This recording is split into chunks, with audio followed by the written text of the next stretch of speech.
Doctor Vishwajit Kadam यांचे ज्येष्ठ बंधू माजी आमदार मोहन शेठदादा कदम यांचे ज्येष्ठ चिरंजीव भारती विद्यापीठ शैक्षणिक संकुल सांगलीचे मानद संचालक डॉक्टर एच.एम. कदम अण्णा यांचे अल्पशा आजाराने दुःखद निधन झाले। भारती परिवाराच्या आजवरच्या वाटचालीत अण्णांचा सहभाग अतिशय मोलाचा राहिला।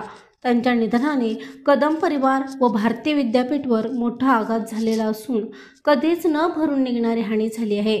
अतिशय मितभाषी, कार्यतत्पर आणि मोठा लोकसंपर्क ठेवून त्यांनी भारती परिवाराचा वसा जपला आणि सर्वांना पदोपदी मार्गदर्शन केले। त्यांचे हे अकाली निधन मनाला चटका लावून जाणारे ठरले। त्यांचे अंत्यदर्शन सकाळी ठीक 9:30 वाजता पतंगश्री निवासस्थान पार्श्वनाथ नगर, सांगली मिरज रोड मिरज येथे होणार असून त्यांच्यावर अंत्यसंस्कार विधी दुपारी ठीक 1 वाजता सोनसळ तालुका कडेगाव या मूळ गावी होणार आहे।